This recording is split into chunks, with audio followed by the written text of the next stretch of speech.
అందరికీ నమస్కారం. త్రేతాయుగంలో శ్రీరాముడు అయోధ్యను రాజధానిగా చేసుకుని కోసల రాజ్యాన్ని పాలించాడు.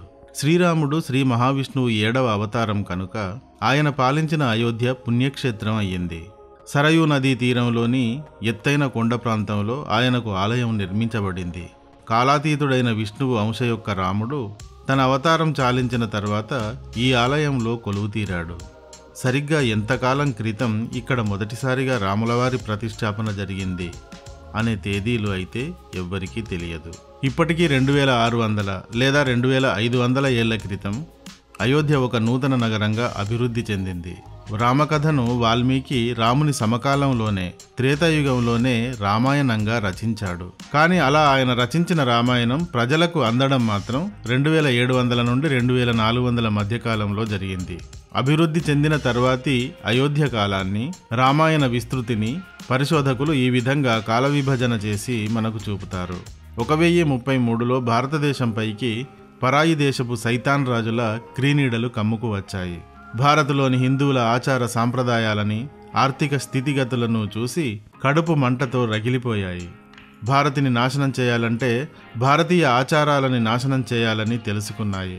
భారతీయుల సత్ ఆచార వ్యవహార జీవన శైలికి ఆలయాలే కేంద్రాలుగా భావించి ఆలయాలను కూల్చడానికి పైశాచిక విధానాలకు దిగాయి. ఈ వీడియోలో అయోధ్య రామమందిరం గురించి ప్రాచీన కాలం నుండి ఇప్పటి వరకు జరిగిన అత్యంత ప్రధానమైన సంఘటనలను వివరిస్తాను. వీడియో ఇంట్రెస్టింగ్గా ఉంటుంది, చివరిదాకా చూడండి. అయోధ్య నగరాన్ని మొదట మనువు నిర్మించాడు. సుమారుగా 150 కిలోమీటర్ల పొడవు, 40 కిలోమీటర్ల వెడల్పుతో ఆ నగరం అందంగా, శక్తివంతంగా ఉండేది. మనువు తర్వాత కనీసం 80 తరాల అనంతరం దశరథుని కుమారునిగా శ్రీరాముడు అయోధ్యలో జన్మించి పాలించారు. శ్రీరాముని తర్వాత కూడా సుమారుగా 65 తరాలు ఆయన వంశం కొనసాగింది. వీరంతా అయోధ్యను రాజధానిగా చేసుకుని కోసలను పాలించారు. కానీ వీరిలోని రాముడు మాత్రం ప్రపంచానికి దేవుడయ్యాడు. మహాభారతం కాలం నాటికి రాముని వంశానికి చెందిన బృహద్బలుడు అయోధ్యకు రాజుగా ఉండేవాడు. బృహద్బలుడు కురుక్షేత్రంలో కౌరవుల వైపున ఉండి పాండవులతో యుద్ధం చేస్తాడు. బృహద్బలుని మరణం తర్వాత అయోధ్య పతనం అంచుకు చేరిపోతుంది. తిరిగి వీరి వంశానికి చెందిన రాజు విక్రమాదిత్యుడు అయోధ్యకు పునర్వైభవాన్ని కల్పిస్తాడు. ఈయనే ఇప్పుడు ఎక్కడైతే రామ జన్మభూమి అని రామమందిర నిర్మాణం చేస్తున్నామో ఆ ప్రాంతంలో మొదటిసారిగా రాముని ఆలయాన్ని ప్రతిష్టాత్మకంగా నిర్మించాడు. ఎందుకంటే ఆ ప్రదేశమే శ్రీరాముడు జన్మించిన స్థలం కాబట్టి ఆయన అక్కడ ఆలయాన్ని నిర్మించాడు. విక్రమాదిత్యుని తర్వాత 500 ఏళ్లకు సముద్రగుప్తుడు ఆ ఆలయాన్ని పునర్నిర్మించాడు. భారతీయులందరికీ ఆదర్శ పురుషుడు రాముడి మందిరం అయోధ్యలో అలా గొప్ప పుణ్యక్షేత్రంగా విలసిల్లింది. ఆ సమయంలో అంటే 1001-1030 మధ్యకాలంలో ఒక నిశాచరుడు మహమ్మద్ గజ్నవి భారత్ పైకి దండయాత్రకు వచ్చాడు. ఇతడు ఒక ముస్లిం రాజు. హిందుత్వాన్ని అంతం చేయడానికి శ్రీకృష్ణ జన్మభూమి ఆలయం, సోమనాథ ఆలయం, బౌద్ధ దేవాలయాలు మొదలైన వందలాది ఆలయాలను కూల్చివేశాడు. అయోధ్యలోని శ్రీరామ జన్మభూమి మందిరంపైకి కూడా తన రాక్షస దోపిడీ సైన్యాన్ని నడిపించాడు. అయితే హిందువులంతా ఒక్కటై భూత వైద్యులు పిశాచాల్ని తరిమినట్టు తరిమివేసి రాముని కోటను కాపాడుకున్నారు. తర్వాత మళ్ళీ మరొక దోపిడీ దొంగ తన పిశాచ గణంతో 1325-1351 మధ్యకాలంలో రాముని కోట మందిరంపైకి 2 సార్లు దాడులకు వచ్చాడు. కానీ మళ్ళీ హిందువులు సమైక్యంగా అడ్డు నిలిచి ఆలయాన్ని కాపాడి ఆ దొంగలను తరిమివేశారు. 1351-1388 మధ్య మరో సైతాన్ ఫిరోజ్ షా తుగ్లక్ భారత్ని దోచుకోవడానికి వచ్చాడు. అయోధ్య రాముని ఆలయాన్ని ధ్వంసం చేయబోయాడు. కానీ ఇతడు కూడా హిందువుల సమైక్యతని ఎదిరించలేక ఓడిపోయాడు. 1393-1413 మధ్య నసీరుద్దీన్ షా అను దోపిడీ దొంగ వచ్చాడు. 2 సార్లు రామాలయంపై దాడికి దిగాడు. కానీ ఇతడు కూడా ఓడిపోయాడు. తర్వాత 1418-1517లో సికిందర్ లోడి తన నరహంతక సైన్యంతో వచ్చాడు. వచ్చిన ఇలాంటి పరదేశీ పిశాచగానాలన్నింటికీ భారత్లోని సంపదని దోచుకోవడం, ఆలయాలని కూల్చడం ప్రధాన లక్ష్యం. కానీ అయోధ్య రాముడి ఆలయాన్ని ఇతడు కూడా టచ్ చేయలేకపోయాడు. ఇతడి తర్వాత ఇతడి సుబేదార్ ఫిరోజ్ ఖాన్ 10 సార్లు రామాలయంపై తన నరహంతక సైన్యాన్ని ప్రయోగించాడు. కానీ ప్రతిసారి అపజయం మాత్రమే పొందాడు. చివరికి 1526లో మరొక పరమ కిరాతక పిశాచం బాబర్ వచ్చాడు. ఢిల్లీని ఆక్రమించాడు, చక్రవర్తి అయ్యాడు. హిందుత్వాన్ని కాలరాయాలి అనుకున్నాడితడు. ఆలయాలను ధ్వంసం చేశాడు. ఇతడి కమాండర్ మీర్ బాకీ బాబరిచ్చిన ఆజ్ఞలను కుడుస్తూ 17 రోజులు అయోధ్య రామాలయంపై తన దోపిడీ మూకలతో దాడికి దిగాడు. దీనివల్ల క్రూరమైన ముస్లిం సేనల రక్త పిపాస ముందు హిందూ సేనలు మొదటిసారి అయోధ్యలో ఓటమిని పొందాయి. 1528 ఇది అయోధ్య రామాలయ చరిత్రలో చీకటి సంవత్సరం. శతాబ్దాలుగా అయోధ్యను వెలిగించిన మందిరం ఒక జ్ఞాపకంగా మిగిలిపోవాల్సి వచ్చింది ఈ సంవత్సరంలోనే. కానన్ బాల్స్ అను ఫిరంగి గుళ్లతో ఆలయం నేలకూల్చబడింది. కూలిన మందిర అవశేషాలపై ఆ ప్రేతం ఒక మసీదును నిర్మించాడు. ఆ మసీదు పేరే బాబ్రీ మసీద్. బాబర్ అను పరాయి పాలకుడి ఆక్రమణలో నిర్మించబడింది కాబట్టి దీనికి బాబ్రీ మసీద్ అన్న పేరు వచ్చింది. రాముడు ఈ దేశపు అంతరాత్మ. రాముడు ఈ దేశానికి రోల్ మోడల్. రాముని ఆచరణే ఈ దేశానికి మార్గనిర్దేశనం. కనుక రాముని జన్మస్థానాన్ని తిరిగి దక్కించుకోవడానికి 1530లో మొఘల్స్తో 10 సార్లు యుద్ధం చేశారు హిందువులు. కానీ ఢిల్లీ కేంద్రంగా పాశవికమైన పోరాటాల ద్వారా దేశంలోనే తిరిగిలేని శక్తిగా మారటం వల్ల బాబర్ పైశాచిక నరహంతక సైనిక దళాలకు తిరుగు లేకుండా పోయింది. హిందూ సైన్యం 10 యుద్ధాలు చేసి ఓడిపోవాల్సి వచ్చింది. ఓటమితో కుంగిపోకుండా, నిరాశ చెందకుండా మొఘల్ సింహాసనంపై ఎవడు రాజుగా ఉన్నా, అయోధ్యకు కమాండర్గా ఎవడు ఉన్నా వారితో నిరంతర పోరాటాలని కొనసాగించారు. 1586లో ఢిల్లీ చక్రవర్తిగా ఉన్న అక్బర్తో 20 సార్లకు పైగా యుద్ధం చేశారు. రాముని జన్మభూమిని తిరిగి దక్కించుకోవడానికి యుద్ధాలు శతాబ్దాల పర్యంతం కంటిన్యూ చేయడానికి కంకణం కట్టుకున్నారు హిందువులు. అక్బర్ కొలువులోని మంత్రి, సలహాదారు అయిన బీర్బల్, ఆర్థిక మంత్రి తోడర్మల్ లాంటి వారు రామజన్మభూమిలో హిందువులను పూజించుకునేందుకు అనుమతించాలని అక్బర్కి పదే పదే విజ్ఞప్తులు చేసుకున్నారు. అక్బర్ కాలంలో అక్బర్ తర్వాత వచ్చిన ఔరంగజేబు ఇస్లాం మతాన్ని కర్కశంగా భారతీయులపై రుద్దడానికి విపరీతంగా ప్రయత్నించాడు. 1640లో రామజన్మభూమిలో హిందువులను పూజలు చేసుకోనీకుండా పూర్తిగా కాలరాయడానికి సైన్యాన్ని పంపించాడు. 7 రోజులు యుద్ధం పాశవికంగా అక్కడ జరిగింది. హిందువులు తమ విశ్వాసాన్ని, తమ దైవం యొక్క జన్మస్థలాన్ని కాపాడుకునేందుకు తెగించి పోరాడారు. ఔరంగజేబు సైన్యాన్ని మట్టి కరిపించారు. ఔరంగజేబు సామ్రాజ్యం విస్తారమైంది. సైన్యం అపారమైనది, ఆధునికమైనది. మళ్లీ హిందువులపై అయోధ్యలో విరుచుకుపడింది. హిందువులు వెనకడుగు వేయలేదు. అప్పటికే ప్రాణాలను అర్పిస్తూ కథన రంగంలో ముందుకే దూకారు. అప్పుడు హిందువులకు సపోర్టుగా సిక్కు గురువు గురు గోవింద్ సింగ్ గారు కూడా కలిసి పోరాడారు. ఔరంగజేబు సైతాన్ సైన్యం అప్పుడు కూడా ఓడిపోయి పారిపోయింది. కానీ ఔరంగజేబు మళ్ళీ 1644లో అయోధ్యలోని రామాలయ అవశేషాలని, అక్కడ నిర్వహించబడే పూజలని సమూలంగా అంతం చేయడానికి చాలా పెద్ద సైన్యాన్ని పంపించాడు.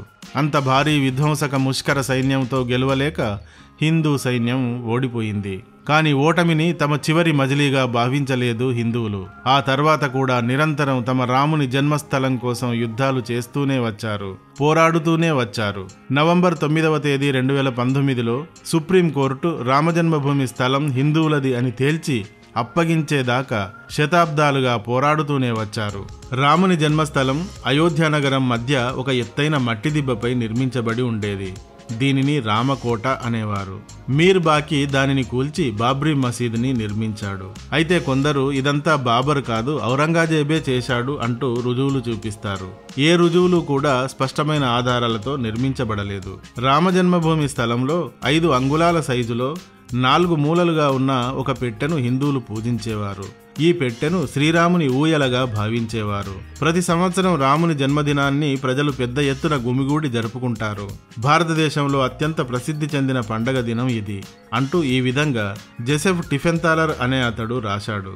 ఇతను యూరోపియన్ జియోలజిస్టు. విదేశీ యాత్రికులు, పరిశోధకులు రకరకాలుగా రాయడం మనకు ఈ విషయంగా కనబడుతుంది. అసలు బాబ్రీ మసీదు కింద రామాలయం ఉందా లేదా, దీనిని బాబర్ కట్టించాడా, ఔరంగజేబు కట్టించాడా అనే విషయాలు శతాబ్దాలుగా సందిగ్ధంగా ఉంటూ వచ్చాయి.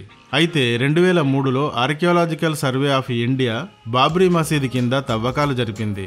ఈ తవ్వకాలలో ఇక్కడ గతంలో రామమందిరం ఉండేదని నిరూపించడానికి తగిన సాక్ష్యాలు వెలుగు చూశాయి. మసీదు కింద రామాలయ స్తంభాలు, స్థావరాలు లభించాయి. మొఘల్స్ ఆలయాన్ని కూల్చి మసీదును నిర్మించారని స్పష్టంగా నిర్ధారణ అయ్యింది. దీంతో ఈ నిర్ధారణ కోర్టులకు నమ్మని వారికే గాని హిందువులకు కాదు. హిందువులకు ఆ స్థలం రాముడు జన్మించిందే అని ఎప్పటి నుండో పూర్తి విశ్వాసం ఉంది. దానిని సాధించడం కోసం అలుపెరగని పోరాటం కొనసాగిస్తూనే ఉన్నారు.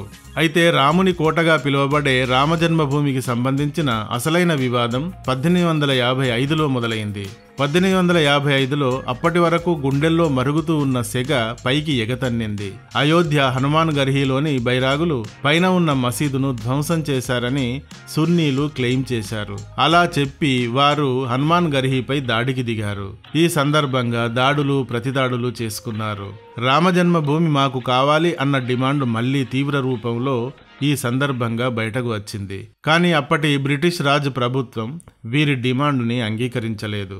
1946లో ABRM అని పిలువబడే అఖిల భారతీయ రామాయణ మహాసభ రామజన్మభూమిని స్వాధీనం చేసుకునేందుకు ఆందోళనను ప్రారంభించింది.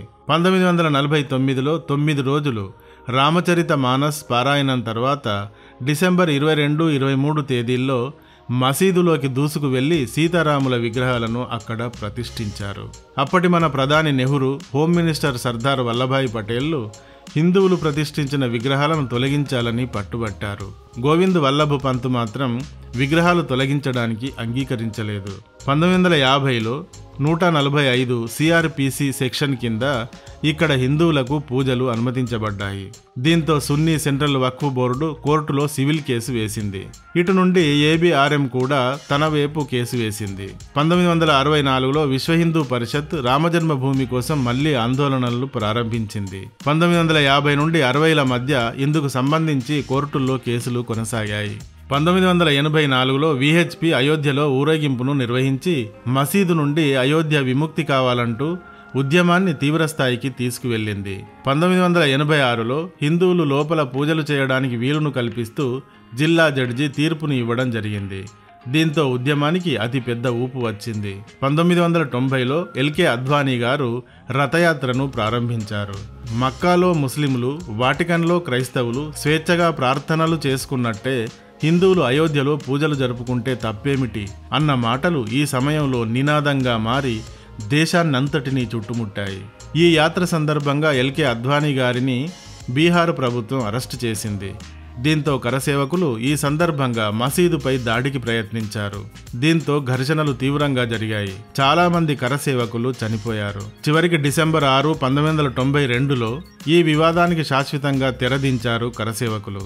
బీజేపీ, VHPలకు చెందిన కరసేవకులు 150,000 మంది బాబ్రీ మసీదుపై దాడి చేసి దాని రూపును మాపివేశారు. నేలమట్టంగా కూల్చివేశారు. అక్కడ తాత్కాలిక ఆలయాన్ని నిర్మించారు. దీని తర్వాత దేశవ్యాప్తంగా ముంబై, భోపాల్, ఢిల్లీ ఇంకా హైదరాబాద్ మొదలైన నగరాలలో తీవ్రస్థాయిలో హింసాత్మక ఘర్షణలు జరిగాయి. ఈ ఘర్షణల్లో 2,000 మందికి పైగా జనం చనిపోయారు. ఈ కూల్చివేత సంఘటనపై 1992 డిసెంబర్ 16న లిబర్హాన్ కమిషన్ ఏర్పాటు చేయబడింది. 2005లో తాత్కాలిక ఆలయంపై టెర్రరిస్టులు దాడి చేశారు. 2019 దాకా ఈ విధంగా అనేక వివాదాలు, ఘర్షణలు జరుగుతూనే వచ్చాయి. 2019 నవంబర్ 9వ తేదీన సుప్రీంకోర్టు బాబ్రీ మసీదు కూలిన స్థలంలో హిందూ దేవాలయం నిర్మించుకునేందుకు ఆ భూమిని ట్రస్టుకు అప్పగించాలని తీర్పును ఇచ్చింది. ఇదే సమయంలో సున్నీ సెంట్రల్ వక్ఫ్ బోర్డుకు మసీదును నిర్మించుకోవడానికి 5 ఎకరాల భూమిని ఇవ్వాలని ప్రభుత్వాన్ని ఆదేశించింది. 2020 ఆగస్టు 5వ తేదీన మన ప్రధానమంత్రి నరేంద్ర మోదీ గారు రామమందిరం నిర్మాణానికి భూమి పూజను నిర్వహించారు. 2024 జనవరి 22వ తేదీన ఆలయం ప్రారంభోత్సవం జరపడానికి తేదీని నిర్ణయించడం జరిగింది. ఈ ప్రారంభోత్సవానికి మరికొద్ది రోజులే మిగిలి ఉండడంతో ఇందుకోసం అనేక రకాలుగా ఏర్పాట్లు జరుగుతూ ఉన్నాయి. ప్రస్తుతం రామజన్మభూమి వివాదం, నిర్మాణం, ప్రారంభోత్సవాల మధ్య వందలాది వివాదాలు, వ్యక్తులు, సంఘర్షణలు, ఆసక్తికరమైన అంశాలు ఉన్నాయి. మరొక ఎపిసోడ్లో ఇందుకు సంబంధించిన మరిన్ని వివరాల్ని మీకు అందిస్తాను. ఈ వీడియో కానీ నచ్చితే తప్పకుండా లైక్ చేయండి, షేర్ చేయండి, సబ్స్క్రైబ్ చేయండి. Thank you for watching.